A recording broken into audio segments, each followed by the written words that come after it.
When Boris Johnson departed as London's mayor in 2016, it remained without any question or serious competition the best city in the world. An unprecedented history combined with a thriving culture encouraged by a very modern pluck, determination, and enthusiasm which was on display to the world during the 2012 Olympics, which in hindsight was clearly the peak of London's modern era. Just a few years ago, I could never imagine wanting to leave the place I had adopted as my home in 2004. Indeed, I regularly adopted the famous Samuel Johnson quote from 1777, "Why, sir, you find no man at all intellectual who is willing to leave London. No, sir, when a man is tired of London, he is tired of life, for there is in London all that life can afford." It might be uncomfortable and even a little heartbreaking to admit, but 246 years later, that sentiment is no longer true. London is now a dumpster fire of a city. There is a sinister mood in the air. Gone is the previous zeal, replaced by anger, cultural clashes, and general despondency. Here's why. Nothing works properly. Getting around the city has become a hellish ordeal. Mad environmental zealotry and the criminal ULEZ scheme has made it virtually impossible to travel anywhere by car. People are miserable. English is increasingly becoming a second language. Knife crime, out of control. The constantly crisis-struck Met Police have lost control too, with two-tier policing now commonplace on the streets, with those who are Jewish and English patriots being unfairly targeted. Recognising anything.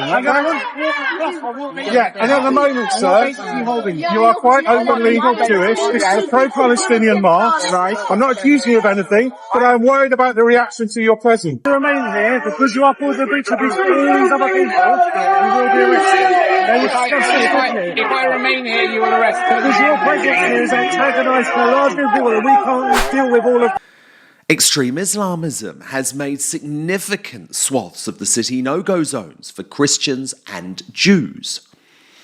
Rather than being a forward-looking city proud of its modernity and rich cultural melting pot, London, I'm afraid, has become a stark warning about the hellscape of failed multiculturalism. The capital is a glimpse into the future of what is coming for the rest of the UK if uncontrolled migration continues to be the government's solution to every problem. And that's before you get to Sadiq Khan, one of the most divisive and incompetent politicians of his generation. A man so inclined to stoke division by playing the race or Muslim card, while disingenuously claiming to be someone who promotes unity. He is willfully blind to the vast problems on his watch, signified most horrifically by the fact it's now virtually impossible to hold a phone in public without being mugged by a gang of hooded street rats. It's happened to me twice in Khan's London. Instead, he has focused his attention on climate scaremongering. I mean, he even wrote a book calling it an emergency, plus those madcap plans to legalise drugs in large part because Khan knows identity politics is all he needs to embrace in order to win, or at least that's what he thinks is all he needs to win. Especially with the pathetic and dying MSM being so far in his corner. I've long given up on the idea that next week's election is of any real interest because as far as they're concerned, the result was set before a single vote was cast. But the bloke is deeply unpopular for good reason. And no sane person is buying his shtick. Despite his stupid suspension from the Tory party, voters were overwhelmingly with Lee Anderson when he said this. I heard the comments earlier you was making about Suella, some of the comments she made earlier this week, and I don't actually believe that these Islamists have got control of our country, but what I do believe is they've got control of Khan and they've got control of London. And again, this stems with Khan. He's actually given our given our capital city away to his mates.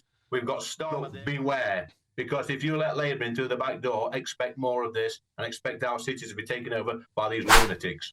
I agree. Now, look, the polling, which I don't believe, has significantly tightened up in recent weeks, with London's Evening Standard finally suggesting that Khan could lose. Now, remember Sean Bailey, my friend, who was the last candidate to take on Khan? He actually came incredibly close to taking him out without any major support from Conservative head office or the media, which had disgracefully decided he was a non-starter from day one. So under growing pressure, Khan recently opined, I think the Conservatives think, based on the track record they've had, but also seeing what's happening across the globe, you can win elections with hate. You can win elections by dividing communities. You can win elections by sowing divisions against community, against religion. There you go. He's not even hiding his sinister strategy anymore.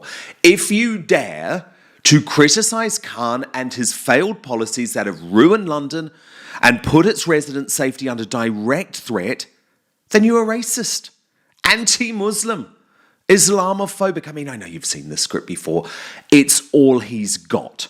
Because if Khan were running on his record, the guy would be booted out in a landslide.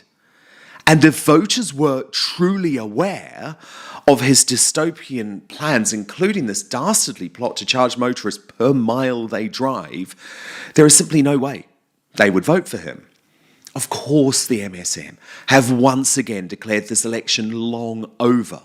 But there is a very unlikely saviour to the decline of London in the form of one Susan Hall, the only candidate who has any chance to dethrone Khan in next week's mayoral elections. The media and political class have sneered at Hall since day one of her campaign. She was never meant to win, you see. CCHQ was stumping for two other establishment candidates who separately crashed and burned. There was Daniel Korski, who stood down after a predictable left-wing witch hunt over contested claims that he was inappropriate to a woman years earlier while working for David Cameron in Number 10. And then there was the barrister Moz Hussain, very nice bloke, but you might remember, quite a weak media performer. All right, do you support the Rwanda plan, yes or no? Look, we have to find a way. I mean, Moz, you're prevaricating I know, but I can't give it. Yes or no? Look, yes or no game. It's the yes or no game. I'm going to ask Susan Hall the same question. We have to stop illegal immigration. And so you support your Rwanda, yes or no? No, look, we have to find the effective way to stop this. Do you support Rwanda, yes or no? My answer has to be, Camilla, I'm afraid that we have to find. I support the government. Moz, you have to answer yes or no. You must know whether you support the Rwanda but plan I think or not. we have. Now, the London Broadcasting Company, once known as LBC, has attempted to paint Susan Hall as a bigot. And they did so during a terribly biased debate earlier this week. You like to post calling Sadiq Khan a traitor rat. You made a baseless claim that he supported electoral fraud. You employed an Islamophobic trope about Londonistan. Is that the musings of a serious politician? I have apologised for my social media a long time ago, and many times, and I have learnt from that. I rarely use. What have you learnt? I've learnt that you have to be very, very careful when you just flick on things without thinking twice about it. But I've apologised for that, and I've learnt. They're not just hurty words. And I've learnt from I have learnt from my mistakes. Sadiq Khan. Well, this is very serious because it affects me and my personal safety and my family's personal safety. Would you feel safe in a London run by someone who tweeted and liked those things? I'm very careful what I say now, and I've thought long and hard about this, Tom. I fought 3 council elections. I've fought 3 parliamentary elections. This is my 3rd mayoral election. The Tory candidate is the most dangerous candidate I fought against. Well, I think that's an outrageous comment. So you see, Khan even allowed to describe her as dangerous. That's because Susan liked a few mean tweets. But here's the thing, Hall is exactly what London needs. Sadly, most Londoners just don't know it yet because the coverage of her has been so blatantly biased. I think this is the greatest thing in the world. The diversity is one of the reasons why it's great. Do you regret supporting Donald Trump, who's a racist, sexist and homophobe? Do you regret liking Enoch Powell?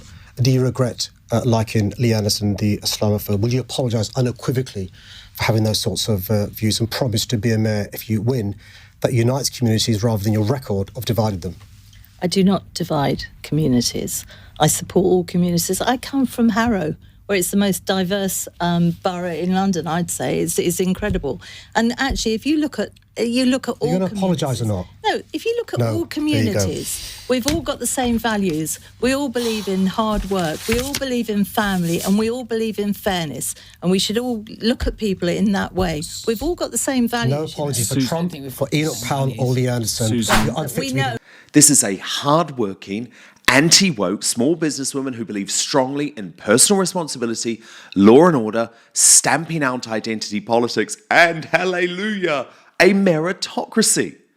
Most importantly, she wants to stop the economic catastrophe heading to the city and stop the sickening, creeping taxation being forced upon motorists through ULEZ and what will inevitably become the secret pay-per-mile scheme, which has now been well and truly exposed. Hall is not racist, as you heard suggested on LBC, or bigoted in any way. In fact, I would say her policies will be far less divisive than Khan's. Believe me, on her watch, there will be no more boarding up of the Winston Churchill statue in Parliament Square or Met police officers taking the knee to BLM protesters. But she will deliver, not in a showy, telegenic way, but who gives a damn about that?